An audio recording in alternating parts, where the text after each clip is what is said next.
Hi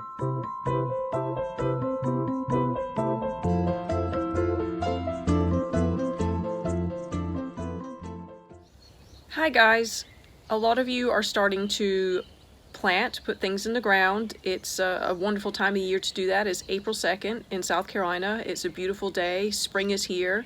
There's a renewed interest in people planting flowers, planting vegetables, and especially now that we're in the midst of the coronavirus and we can't always depend on going to the grocery store whenever we want. I see there's a renewed interest in people learning how to grow their own food. So I thought I would share some very basic, simple concepts to understand this. I just started growing my own food myself. My husband has been great at growing vegetables for the past few years, but I'm starting to learn these things myself, and sometimes the basics are what's necessary.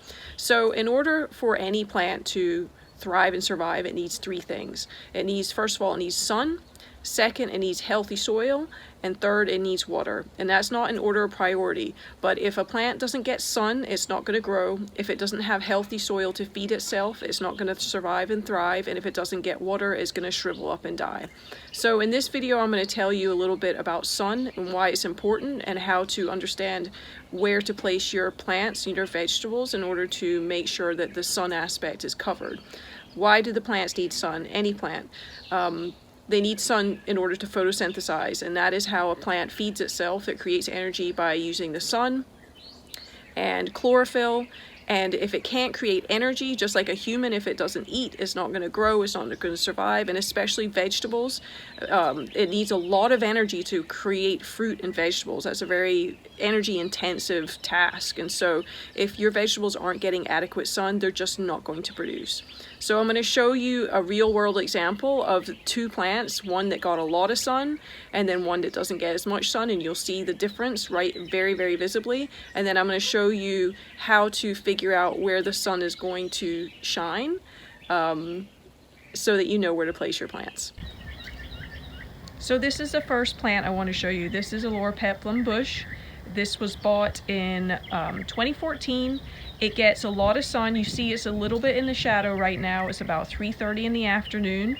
But this bush gets sun from about 9 in the morning until about now. It's still getting some sun, and it is huge. It's big and bushy. We've had to prune it a lot. That makes it bushier. We had to prune it or else it would be above our roof at this point. But this is a 6-year-old shrub that has plenty of sun.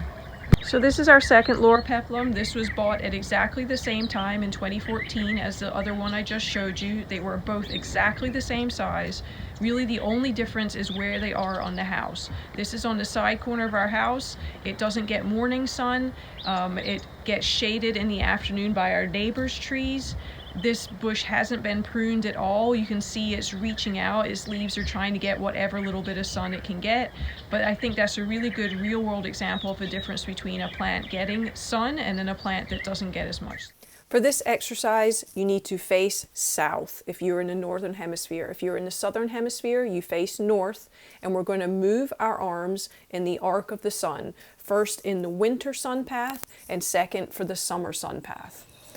This shows you the winter path that starts slightly in front of you and ends slightly in front of you, and your summer path starts slightly behind you and ends slightly behind you. This is winter, that's noon, and this is end of the day.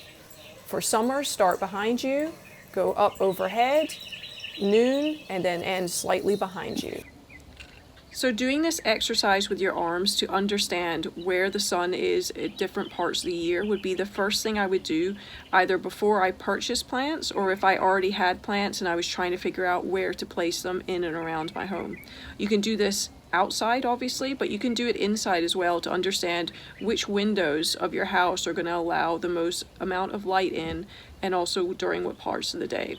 So remember, a plant isn't going to thrive and survive unless it gets enough sunlight, so we need to take into account any shadows that are cast. It's obvious to understand that a plant planted under a tree is going to not get a lot of light, but there's other things that cast shadows, whether that's your house, your porch, or your neighbor's trees. Many things cast shadows, and it's super important to understand that so that you can give your plant, whether it's flowers, vegetables, especially because the vegetables need a lot of energy to produce, to make sure they get enough sunlight in order to survive and thrive.